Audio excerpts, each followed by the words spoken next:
Como bien recuerdan, en la predicación pasada estuvimos hablando acerca de la sana doctrina y cómo la sana doctrina produce una vida piadosa. Es inherente a la sana doctrina el tener una vida piadosa.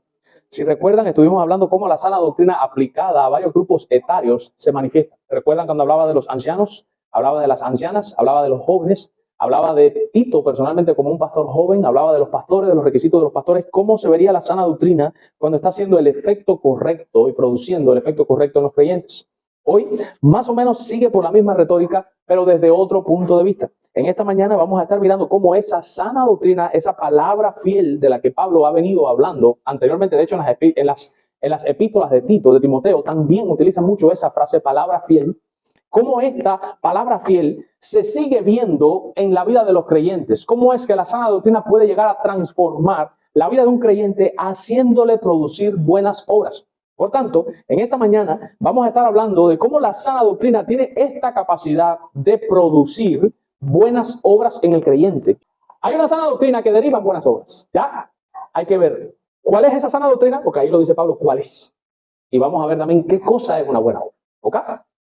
Sin más preámbulo, pues déjenme decirles que he dividido el texto en tres porciones. En los versículos del 1 hasta el 3, veremos cómo Pablo habla de que debemos estar dispuestos a toda buena obra. En los versículos del 4 al 7, Pablo nos está mostrando que hemos sido salvados no por obras de justicia que nosotros hubiésemos hecho, sino por gracia.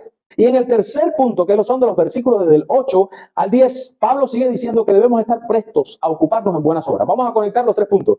Debemos estar dispuestos a hacer buenas obras, sin embargo, las buenas obras no son las que nos salvan, es la gracia las que nos salva, pero no obstante ello, tenemos que estar prestos y listos para hacer buenas obras, lo que Dios entiende como una buena obra, que no es lo mismo que una obra de justicia. Todo eso lo vamos a estar aclarando hoy, en esta mañana. Sin más demora, vamos a analizar el punto número 1. Dicen los versículos del 1 al 3, recuérdales que se sujeten a los gobernantes y autoridades, que obedezcan y que estén dispuestos a toda buena obra. Dice además, que a nadie difamen, que no sean pendencieros, sino amables, mostrando toda mansedumbre para con todos los hombres, porque nosotros también en otro tiempo éramos insensatos, rebeldes, extraviados, esclavos de concupiscencias y de deleites diversos, viviendo en malicia y en envidia, aborrecibles y aborreciéndonos unos a otros. Ahora, habiendo dicho esto, vamos a empezar a analizar versículo por versículo. En el versículo 1, Pablo está diciendo que les recuerde a los creyentes que se deben sujetar a los gobernantes y a las autoridades. Tenemos que ubicarnos en contexto. Cuando Pablo está en este tiempo, está con Tito, el gobierno en el cual a ellos le tocó vivir no era un gobierno bueno, ni era un gobierno que estuviera feliz por los cristianos. Era un gobierno que perseguía a los cristianos. Pues, sin embargo, Pablo en ningún momento dice, oye, no, que se rebelen, que esta gente, no. Pablo dice, mira, recuérdales a los cristianos que deben sujetarse a los gobiernos. Hermanos, los gobiernos, todos, son puestos por Dios. Y un gobierno, por muy malo que sea, es mejor que no tener gobierno. No sé si me entienden. Por muy malo que sea un gobierno, es mejor un país que tiene un gobierno malo a un país que no tiene ningún gobierno. Por tanto, Dios ha establecido todos los gobiernos para que ellos establezcan la justicia. ¿Cuál es el distintivo de un buen gobierno? Que ellos van a procurar la justicia. Fíjense, más que procurar las riquezas de las personas, el objetivo principal de acuerdo a lo que Pablo enseña en Romanos 13, es que todo gobierno está puesto por Dios para que ellos fomenten la justicia. Según lo que dice Pablo, para que el malo sea castigado y para que el bueno sea recompensado. Que para aquellas personas que trabajan y se esfuerzan, que puedan prosperar y puedan levantar y puedan vivir tranquilamente, y para aquellas personas que violan, que matan, que roban, sean encarcelados. Esa es la función del gobierno. Restringir la maldad por medio de la fuerza legislativa que ellos tienen, a hacer leyes y aprobar leyes para que el que roba, el que mata, el que secuestra, que esa gente sean castigados, y promover también leyes para que la gente honesta, trabajadora pueda levantar, prosperar y vivir tranquilamente en un país. Esa es la función de todo gobierno. Por tanto, en cierto sentido, sí, es bueno que tengamos gobiernos. Por causa de la maldad del ser humano, es necesario la existencia de gobiernos humanos. Recuerden que Dios frena la maldad humana. ¿Se acuerdan de aquella predicación? De 4 maneras distintas. Una manera es por medio de la conciencia. Dios mismo frena la maldad nuestra por la conciencia nuestra. La segunda manera es que Dios frena la maldad de nosotros por medio de nuestros padres. La familia es un freno donde te educan desde que eres niño para que no digas mentiras, para que no robes. En tercer lugar, Dios frena la maldad por medio de los gobiernos. ¿Se acuerdan? El gobierno frena a nivel social la maldad. Y en cuarto lugar, somos frenados nuestra maldad por medio del Evangelio. El Evangelio convierte a las personas de su maldad. Y las personas son frenadas. Por tanto, la conciencia es un freno individual. La familia es un freno en el marco familiar. El gobierno es un freno en el marco social. Y el Evangelio es un freno en el marco espiritual. ¿Se dan cuenta? Dios va frenando la maldad del ser humano por medio de todos estos agentes de él. Y el gobierno es un agente divino. Dios lo utiliza para frenar la maldad y para fomentar el bien. Por tanto, lo que Dios demanda de nosotros como creyentes es que nos sujetemos a los gobiernos y que nos sujetemos a las autoridades que están puestas en eminencia. ¿Significa esto que yo tengo que hacer todo lo que ellos me pidan? No.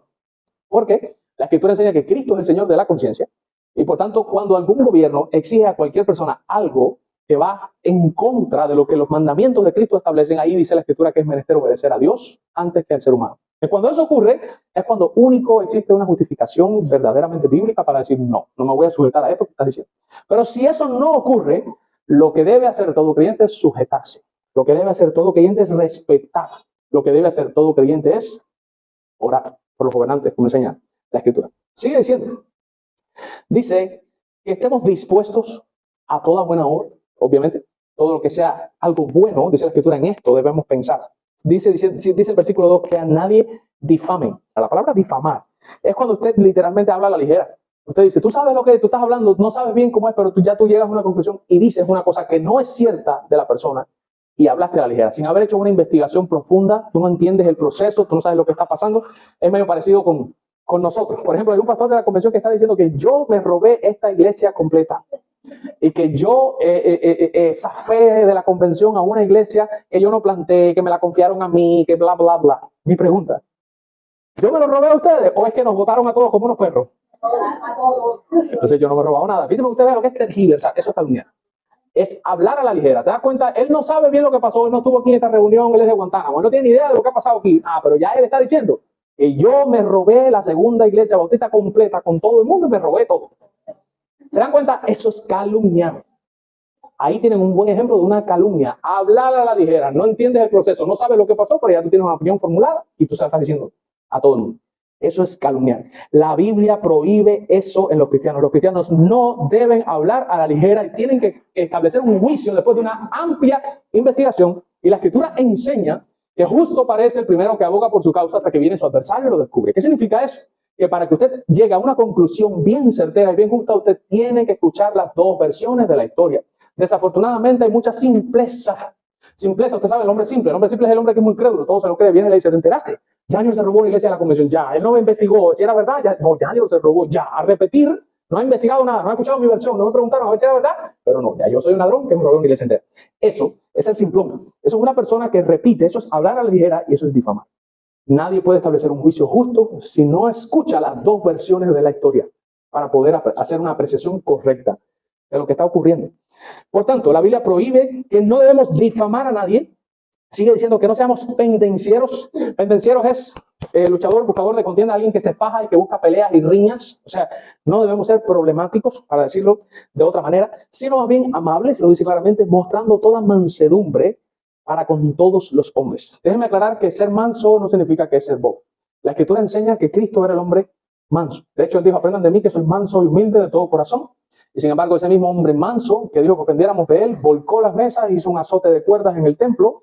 Ese mismo hombre se puso pesado, como decimos nosotros, cuando vio que la casa de su padre estaba siendo usada como un lugar de comercio. No sé si me entienden.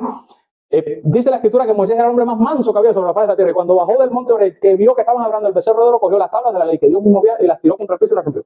Y era un hombre manso. Entonces, ser manso no significa que tú eres tonto y que tú dejas que todo el mundo te acabe y acabe contigo y que tú no te defiendas. No, ser manso significa que usted controla su carácter. Eso es básicamente la idea de tener mansedumbre, que tienes todo el carácter tuyo bajo control. Dice que tenemos que mostrar toda mansedumbre para con todos los hombres, porque, aquí está la respuesta, porque todos nosotros también, ese también es el que nos da la idea, o sea, nosotros también éramos insoportables antes de ser cristianos. Y aquí Pablo le está dando a Tito una descripción de cómo se ve la vida de una persona que no es cristiana y cómo era la vida nuestra antes de ser cristiano. O sea, Pablo está dando por sentado aquí, que no lo dice explícitamente, pero sí está implícitamente, que en todos aquellos en los cuales la gracia de Dios ha operado, ha habido un cambio, en donde pasaron de ser insensatos, rebeldes, extraviados, esclavos de concupiscencia, deleites diversos, viviendo en malicia, aborreciendo aborrecibles, pasaron a otro estado donde ya no son así. O sea, la Biblia deja claro que la evidencia de una verdadera salvación es un verdadero y tangible cambio en la vida de la persona. La persona cambia. Tú puedes hablar de un antes y un después. Yo antes decía malas palabras, pero después ya no. Yo antes cogía y hacía esto, pero después ya no. Yo antes, usted puede lograr, tiene que lograr partir la historia suya en dos partes. Es decir, antes aquí yo era así, pero de aquí para acá pasó esto y esto. Si eso no ocurre, usted debe preocuparse seriamente. Porque la Escritura enseña que todos aquellos en los cuales ha operado esta gracia salvífica ha habido una transformación holística. Espíritu, alma y cuerpo han sido transformados. No significa que eres perfecto, pero sí significa que has sido transformado. Y se tiene que ver. Tú tienes que saber enumerar ejemplos de cambio en tu vida. ¿Cómo éramos antes y cómo son las personas que no tienen a Dios? Dice claramente que eran insensatos. La palabra insensato significa necio en griego. Significa no inteligente o alguien que no entiende. Por eso es que dice el Salmo, dice, el necio en su corazón no hay Dios. ¿Se dan cuenta que no entienden? Los cielos cuentan la gloria de Dios, el firmamento anuncia la obra de sus manos, pero ellos no se dan cuenta de eso, no entienden, son insensatos, no se dan cuenta de nada, de las cosas como son de verdad. Son personas insensatas, dice la Escritura, son rebeldes. La palabra rebelde significa literalmente desobediente en griego, pero tiene una segunda sección y es la que más me gustó. Impersuadible. Vamos a explicar qué cosa es impersuadible. Ustedes saben que in es un prefijo que se pone delante de las palabras para decir lo contrario, es decir, es que no. In es que no. Posible, imposible, imposible es que no es posible. Impersuadible es que la persona no se puede persuadir. ¿Qué cosa es persuadir? Convencer. O sea, una persona inconversa es una persona a la cual tú no la puedes convencer. Y de ese tipo de personas estamos llenos en la Escritura, son los rebeldes. Él les muestra el texto en la Escritura en donde dice que Dios me salvó según el puro afecto de su voluntad, y viene después y dice, no, Dios me salvó porque él sabía que yo iba a creer. El texto está diciendo que no, que fue por el puro afecto de su voluntad. Pero no, ellos dicen que es porque él sabía que yo iba a creer. No los puedes convencer, es impersuadible. O sea, tú le sacas el texto bíblico y dices, mira, no, se rebelan contra el texto. Son impersuadibles. Ni la propia Biblia los puede convencer. Porque son impersuadibles. No los puedes convencer ni con la misma Escritura. Por eso es que nadie puede venir a Dios si Dios no lo trae. Por eso es que nadie puede creer en Cristo si Dios no cambia primero el corazón de piedra en un corazón de carne, porque todos nosotros antes de estar en Cristo éramos impersuadibles. No nos podían convencer, aunque nos dieran los mejores argumentos del mundo. Sigue diciendo el texto. Estas personas son rebeldes, son extraviados. Creo que eso no hay mucho que explicar qué cosa es estar extraviado. Son personas que son esclavos de concupiscencia. La palabra concupiscencia en el griego significa un deseo. Ahora, un deseo, y fíjense que está entre paréntesis así mismo la definición en griego, y así mismo lo copié. Un deseo por algo prohibido. Las personas inconversas, esos pecados los llevan al cielo, literalmente hablando en sentido figurado. Ellos se sienten realizados y deleitados totalmente cuando están cometiendo un pecado prohibido. Pero como bien lo estoy diciendo, esto es una característica de una persona inconversa. Déjame decirte algo, si tú estás aquí en esta mañana y tú puedes cometer un pecado prohibido y no sentirte mal después que lo haces, porque cada uno de nosotros ha cometido pecados prohibidos después de estar en Cristo. Seamos honestos, vamos a hacer los santurrones aquí, no sé lo que ha pasado, si nos ha pasado a todos 20.000 veces. ¿Ya? Pero el creyente se siente el ser más detestable y más malo del mundo cuando hace eso. Porque el Espíritu Santo que mora en nosotros produce en nosotros lo que se llama un convencimiento de justicia, de pecado y de juicio. Cuando nosotros pecamos, Él nos contrista. Y no tenemos vida hasta que no pedimos perdón. Y no tenemos vida hasta que nos apartamos de ese pecado prohibido. Esa es la evidencia de la salvación. Si una persona puede pecar y puede ser esclavo de su concupiscencia, de esos deseos prohibidos que todos tenemos, y no sentirse mal, esa es la evidencia de que no ha nacido de nuevo. Y recuerden que los inconversos son así. Ellos tienen estos deseos por cosas prohibidas. Es normal en ellos. Y esos deseos los dominan. Son esclavos, dice el texto, de concupiscencia. No pueden zafarse de eso a menos que el Hijo del Hombre los libertare, como dice la Escritura. Sigue diciendo el texto. Ellos son esclavos de concupiscencia y son esclavos también. Hay un elixir de deleites diversos. Esos deleites diversos son deleites sensuales, dice literalmente en griego. Son esclavos de deleites diversos, dice que viven en malicia y envidia. ¿Qué cosa es malicia? Me encanta esto. Cuando te buscas en el griego original, malicia, ¿sabe lo que significa? Depravación. Ustedes saben que esto es una doctrina típica de los calvinistas. Los calvinistas hablamos de la depravación total del ser humano, que no es lo mismo que la depravación absoluta. La gente cambia y confunde el sentido o el concepto porque no entienden lo que es el calvinismo. No lo entienden. Depravación total no es lo mismo que depravación absoluta. Depravación total es que nosotros entendemos que todo el ser humano, su espíritu, su alma y su cuerpo, está totalmente corrompido por el pecado. Pero depravación absoluta es cuando la depravación permeó todas las áreas y te vuelves un Hitler. El simple hecho de que yo esté totalmente depravado no significa que yo esté absolutamente depravado. O sea, todo mi cuerpo entero, mi espíritu de mi cuerpo está contaminado por el pecado, pero eso no significa que yo soy tan malo como pudiese llegar a ser. Esa es la depravación absoluta. Entonces, cuando un arminiano escucha a alguien hablar de la depravación total, dice, no, porque esta gente dice que somos unos demonios. No, esa es la depravación absoluta. La depravación total lo que significa es que todo nuestro ser, nuestro espíritu, nuestro cuerpo está contaminado por el pecado. Es lo que está diciendo Pablo aquí. Dice que los hombres inconversos son personas que están viviendo, dice ahí en malicia, y literalmente dice griego, viviendo en depravación. Todas las personas somos depravados. Tenemos esa depravación total, que es revertida, frenada y aminorada cuando una persona nace en Cristo por la regeneración. Pero las personas inconversas no tienen ese freno. Ellos están depravados. Y en un proceso de constante degeneración, a menos que Dios en su gracia común lo frene o en su gracia sapífica lo regenere. Sigue diciendo, y miren esto. Dice que estábamos viviendo en malicia y viviendo, hay una leche también, en envidia. Si yo voy a preguntar ahora a ustedes, ¿tú eres envidioso? Todo el mundo dice que no. La Escritura enseña que todos somos envidiosos. Todos. Es inevitable en el ser humano. La envidia, literalmente en griego, significa celo y es no mostrar contentamiento por el bien ajeno. Es cuando el bien ajeno te molesta. Y hermano, tiene muchas expresiones. Todos, todavía estando en Cristo, nos ocurren. La cuestión es que el cristiano se arrepiente de eso y pone de su parte y dice, no debe ser así. Pero ¿cuántas veces usted ha visto que a alguien le pasa algo que a usted le gustaría que le pasara a usted y usted dice, ¿por qué no fue a mí? Eso es una expresión de envidia. Usted debería decir, qué alegría tan grande de que esta persona te pasó, que era lo que yo tanto anhelaba. Precisamente porque tú sabías lo bueno que iba a ser para ti, deberías alegrarte cuando veas que le pasa a otra persona. Sin embargo, muchas veces nos sentimos incómodos cuando vemos que a otra persona le pasa lo que yo quería que me pasara a mí. Eso es envidia. Bueno, la Escritura enseña que los inconversos son por naturaleza envidiosos. Son personas celosas. Esa competencia por hacerlo mejor que este, por hacerlo mejor que aquel, eso es envidia. Todos la tenemos. Todos la tenemos. Tenemos que arrepentirnos de ella. Sigue diciendo que dice que los hombres inconversos viven en envidia y son aborrecibles y se aborrecen unos a otros. La palabra ahí, aborrecibles y aborreciéndose unos a otros, en griego original significa odiosos y odiándonos. Esto es algo que tenemos que tener claro, ser odioso. Piensen cuando usted estaba en la primaria, ese chiquito odioso o hiperante que no soportaba. Dice la Escritura que todos los inconversos son odiosos y se odian entre sí. Pero dice la Escritura que nosotros también estuvimos ahí, también fuimos odiosos y también odiamos a otra gente. Y por eso es que Pablo dice, mira, estén prestos para toda buena obra, porque acuérdense que ustedes también en otro momento eran odiosos y se odiaban los unos a otros. ¿Ok? Ese es el primer punto. Por tanto, debemos estar dispuestos a toda buena obra y la razón es porque nosotros en algún momento también fuimos personas detestables y Dios nos hizo buenas obras a nosotros.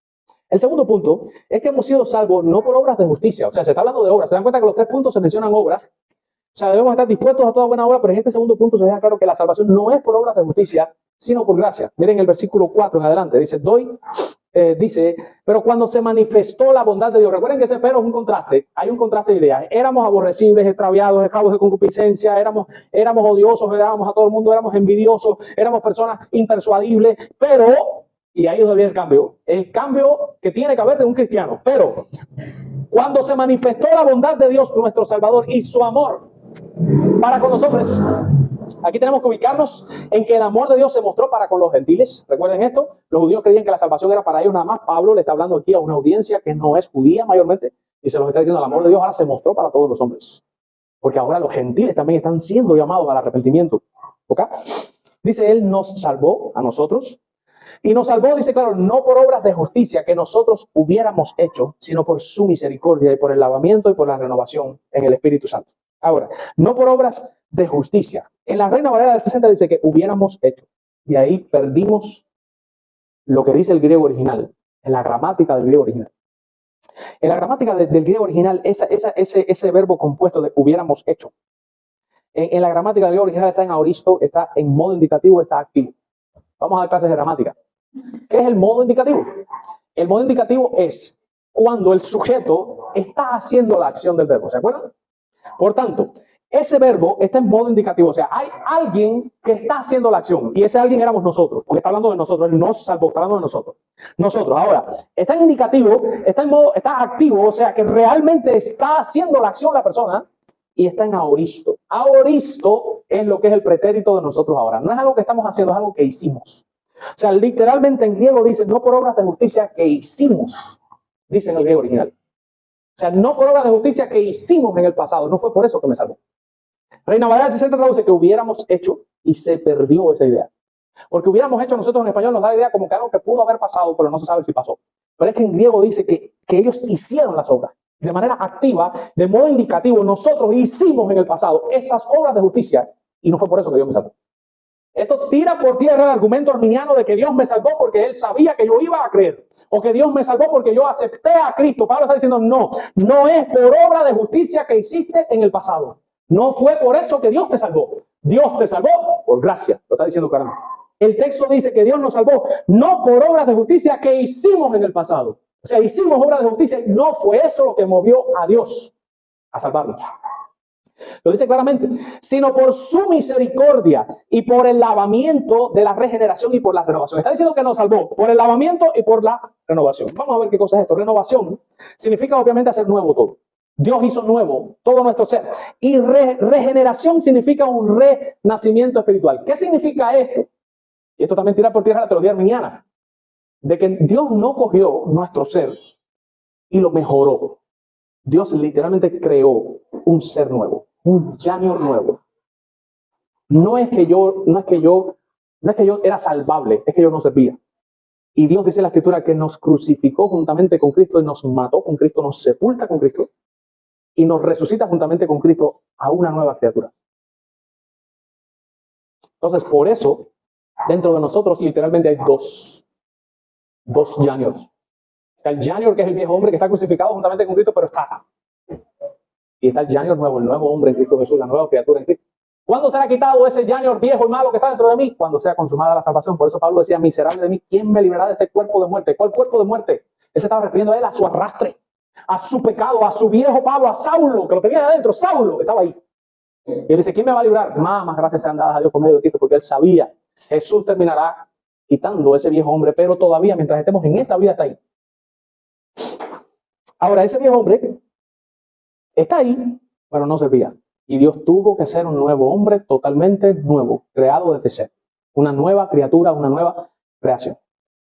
Por tanto, dice claramente, sigue diciendo el texto, dice que la regeneración y la renovación en el Espíritu Santo, el cual derramó en nosotros abundantemente por Jesucristo nuestro Salvador. Versículo 6. El Espíritu Santo Dios lo derramó abundantemente en nosotros por Jesucristo. Cuando estaba ahí, el derramó ese, en griego está en aorito también, en indicativo y en activo. Aquí lo que cambia es el sujeto, no es nosotros los que derramamos el Espíritu, es Dios el que derramó en nosotros. Y el verbo aorito es pasado, o sea, ya lo hizo, ya lo derramó. En modo indicativo, o sea, fue Dios el que lo hizo y Dios de manera activa lo hizo. Esto tira por tierra la doctrina pentecostal de que necesitamos el bautismo del Espíritu Santo, porque Pablo está diciendo que cuando Dios derrama el Espíritu Santo, que es en el momento de la regeneración, o sea, el momento del nuevo nacimiento, el momento de la salvación, dice claramente que en ese momento Dios derrama el Espíritu Santo, dice abundantemente. O sea, no es que yo tenga un poquito ahora, como dicen los pentecostales, y después tengo que buscar y buscar más y más y más para que Dios me llene y me dé el bautismo y todas esas cosas. No es eso. Ya lo derramó en nosotros abundantemente.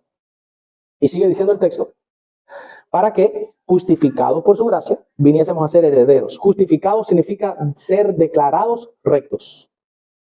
Está también en aorito, y lo bueno de esto es que está en voz pasiva. Escucha esto. Voz pasiva.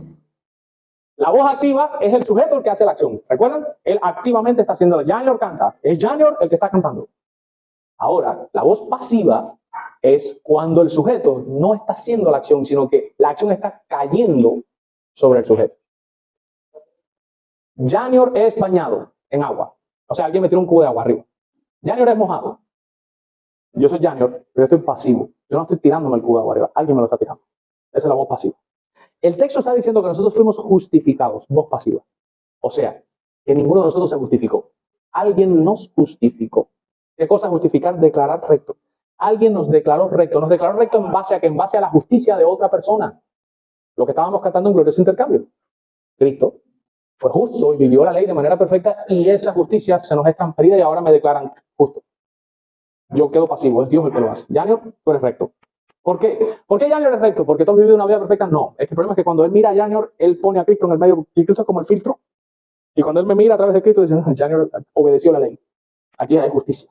este hombre es recto, este hombre es justo, este hombre es santo, declarado. Legalmente no, o sea, legalmente lo soy, prácticamente no lo soy. En la práctica realmente no soy así, pero es una declaración legal. Somos justificados por él. Y el último punto, que en los versículos del 8 al 10, Pablo dice, palabra fiel es esta. Y en estas cosas quiero que insistas con firmeza. Esta frase, palabra fiel es esta, aparece en Timoteo y en Tito varias veces. Dice que en estas cosas quiero que insistas, esta palabra fiel es el mensaje del evangelio. ¿Cuál es la sana doctrina que deriva en piedad? ¿Cuál es la sana doctrina que cambia el comportamiento de la persona? Lo acabó de decir Pablo. Que la salvación es por gracia, que no es por obras de justicia que nosotros hicimos, que la salvación viene realmente por un mover del Espíritu Santo en donde Él renueva y regenera todo nuestro ser, haciéndolo Él de manera activa y quedando nosotros de manera pasiva, sin hacer nada nosotros. Esa es la sana doctrina que genera una vida piadosa. En otras palabras, cualquier iglesia que no predique esto está en serios problemas porque Pablo está enseñando que la sana doctrina que deriva en piedad y que deriva en una vida obediente, en una vida que está deseosa de buenas obras, y un cristiano que hace buenas obras es únicamente cuando es engendrado en esa doctrina. Si no, serios problemas. Palabra fiel es esta. Por eso le dice Pablo, esta es la palabra fiel, Timoteo. Este es el mensaje que tienes que predicar. Olvídate de lo que están diciendo los demás. Esto es lo que tú tienes que decir. Y en estas cosas, Tito, en este evangelio de gracia que molesta a una pila de gente, en este evangelio de gracia, en esto quiero que insistas con firmeza. Deja hablar de querida, Tito. Esto no es de que, ay, me van a votar, Raúl, que te voten. Di lo que tienes que decir.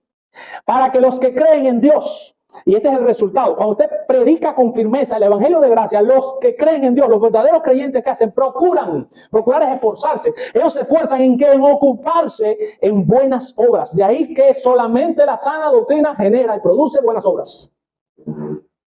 Nada más. Esas buenas obras se contrastan con las obras de justicia que él habló anteriormente, no por obras de justicia que hicimos, pero ahora debemos procurar andar buenas obras, no es lo mismo. Las obras de justicia son las obras que están en la ley, es una obediencia pujante. Es como cuando tú te obligas, tengo que hacer esto. Por ejemplo, la ley dice que hay que diezmar, dice, tengo que diezmar, y te da el tiempo. Ahora, en el nuevo pacto, las buenas obras que nosotros hacemos no son pujantes, no son pujadas, no es que yo me obligo, son generadas por virtud, es distinto. No es lo mismo cuando usted hace una cosa porque lo tiene que hacer, a cuando usted hace una cosa porque lo quiere hacer. Es distinto. Las obras de justicia son obras de la ley que se hacen porque así lo dice la ley, hay que hacerlo. Las buenas obras, a diferencia de las obras de justicia, salen de un corazón regenerado que obra porque tiene la virtud de que quiere hacer esa buena obra, la quiere hacer. Él quiere hacer eso. O sea, es por gusto, porque quiere, porque le complace, porque le gusta, porque le agrada. Por tanto, Dios genera en nosotros buenas obras que salen de la virtud. No son pujadas, no son a las malas que la hago, es que es voluntaria. ¿Ok? Sigue diciendo el texto, estas cosas son buenas y útiles a los hombres. Ahora miren esto, pero evita las cuestiones necias. O sea, hay cosas que se deben evitar. ¿Qué se debe evitar? Dice que se deben evitar cuestiones necias, se deben evitar las genealogías. ¿Por qué utiliza genealogías? Porque recuerden que en aquel tiempo los judíos eran los enemigos acérrimos del cristianismo. Los judíos tenían ese sistema de genealogía. No, porque si yo soy de la tribu tal y que si tú no eres, por eso tú no estás. Porque ellos creían que la salvación era para ellos nada más. Y como ellos decían que la salvación era para los judíos, ellos decían, si tú quieres tener salvación en Cristo, tienes que judaizarte primero. Y por eso decían, si tienes que creer en Cristo, pero también tienes que guardar la ley. Esos son los arminianos de ahora. Si tienes que creer en Cristo, pero tienes que cuidar la salvación, pero tú tienes que esforzarte lo mismo, la ley. Tienes que obedecer. Mira, yo he puesto delante de ti los dos, las escoge y te citan de Deuteronomio 28, como si estuviéramos bajo el antiguo pacto. Todavía, como si Dios no hubiese cambiado el pacto. Dice claramente que evitemos esas cuestiones necias, que evitemos esas genealogías interminables. Dice claramente que evitemos esas contenciones, que evitemos discusiones acerca de la ley. Se sabe, Tito, ni pierdas el tiempo explicándole a la gente que eso no es así. Tú predicas la sana doctrina y ya. Dice porque son vanas esas discusiones y sin provecho. No aprovechan en absoluto. Y ahora mira esto, versículo 10. Al hombre que cause divisiones, después de una y otra amonestación, desecha. Vamos allá. ¿Quién es este hombre que causa divisiones y qué divisiones y por qué son las divisiones? Lo primero que voy a decir es que en griego, la palabra de causar divisiones, en griego dice literalmente a hombre hereje.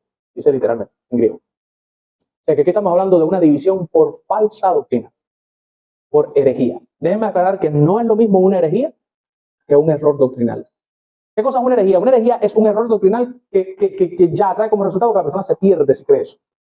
Por ejemplo, si usted no cree en la Trinidad, como la mayoría de los pentecostales que son unicitarios, usted no puede tener vida eterna. Es imposible tener vida eterna si usted no cree en la Trinidad, porque es una doctrina primaria y medular. Usted tiene que creer que Dios es trino. Usted tiene que creer que Cristo es Dios y hombre al mismo tiempo. La unión hipostática. Esa es doctrina primaria. Eso no es negociable. Usted tiene que creer que usted va a ser salvo por gracia. No, porque yo me esforcé, por eso Dios me va a salvar. Si usted cree eso, usted está perdido. Usted tiene que creer, no, a mí me salvaron. Yo me he esforzado por agradar a Dios, pero no porque me salvaron. A mí me salvó Cristo. Por gracia y merecida.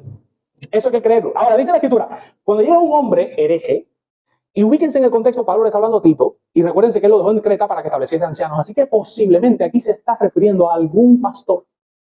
Recuerden que esa era la misión del establecer ancianos por las iglesias. Entonces, cuando te encuentras un hombre, que ahí está la palabra clave, el pastor, y este hombre, que tú lo estás intentando formar como un pastor, empieza a hablar herejía, llámale, fíjense, la primera medida nos votaron. O sea, esto que hicieron con nosotros de que nunca habían hablado, vinieron aquí y nos votaron como perros. No es eso lo que enseña la Escritura. A un hereje, Dios le da la oportunidad 2 veces de que se arrepienta de su herejía. Dice, llámalo después de 1 y 2 amonestaciones. Amonestaciones, regaño. Regáñalo 2 veces, mínimo 2 veces. Llámalo, oye, eso no es así. No estás enseñando eso.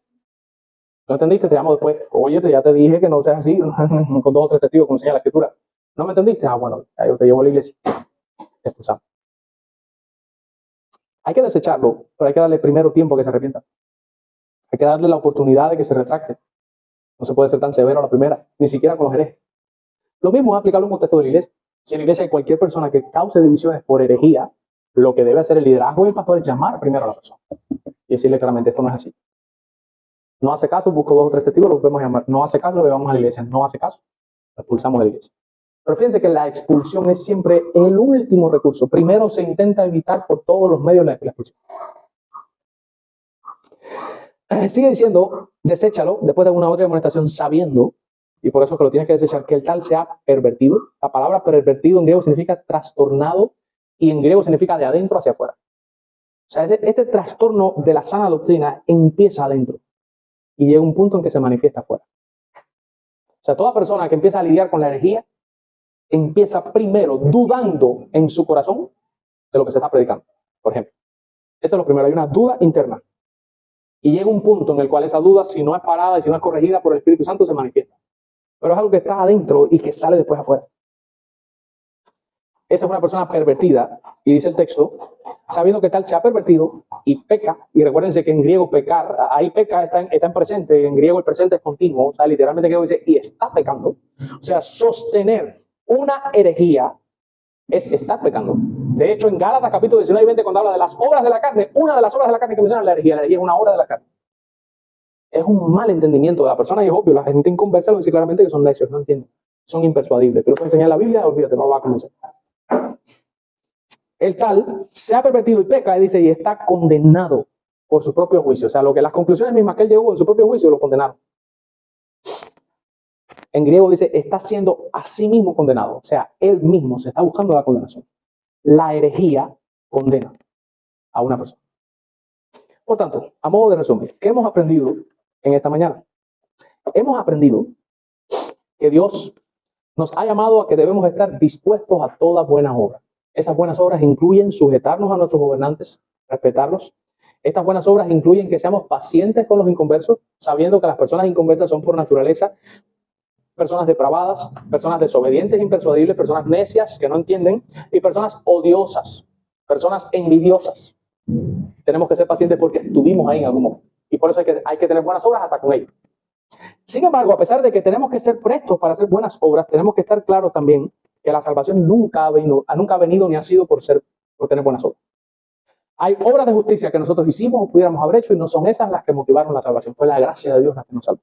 Sin embargo, a pesar de que hemos sido salvados por gracia, Dios desea que nos ocupemos en buenas obras. Esa es la voluntad de Él.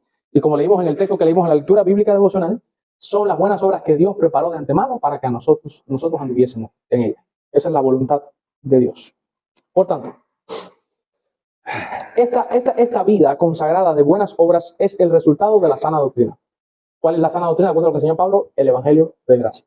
El Evangelio de gracia consiste en que nosotros, siendo malos, Dios envió a su Hijo bueno, que vivió la vida que nosotros no pudimos vivir, como estuvimos cantando, y después Él voluntariamente asumió nuestra culpa. Fue porque Él quiso, fue voluntario. Él asumió nuestra culpa. ¿Para qué asumió nuestra culpa? Dice el texto, para que todo aquel que en Él cree no se pierda, sino que tenga vida eterna. De tal manera que esta vida de buenas obras está al alcance de todos nosotros, está disponible. ¿Cómo usted puede tener una vida de buenas obras? Una vida que ha sido impactada por la sana doctrina. Cuando usted corre a Cristo en arrepentimiento y fe, se refugia en Cristo como su único y suficiente Salvador, confía en Él para su salvación, se arrepiente de todos sus pecados, Dios cambiará y cogerá toda tu maldad y se la aplicará a Cristo y cogerá toda la justicia de Cristo y te la va a aplicar a ti. Y Él te va a mirar a través de Cristo con un filtro, te va a declarar justo y recto y después va a enviar a su Espíritu y lo va a derramar abundantemente, no en partes como dicen los pentecostales, abundantemente lo va a derramar en ti. Y el Espíritu Santo comenzará a aplicar la salvación en ti, generando virtudes internas en donde tú vas a querer obedecer la ley. Vas a querer hacer buenas obras, vas a querer todo lo que es bueno, y vas a rechazar todo lo que es malo. Esa es la salvación práctica, la santificación en la cual sí tenemos parte nuestra. Por tanto, si usted quiere tener esta vida victoriosa, una vida llena de buenas obras, una vida de sujeción, una vida de amor, usted debe correr a Cristo. Y solamente el verdadero evangelio es el único que es capaz de producir esa vida. Si no es el evangelio de Jesucristo, así como está explicado en la Escritura, esa palabra fiel, olvídese de eso, que no va a haber ninguna vida piadosa.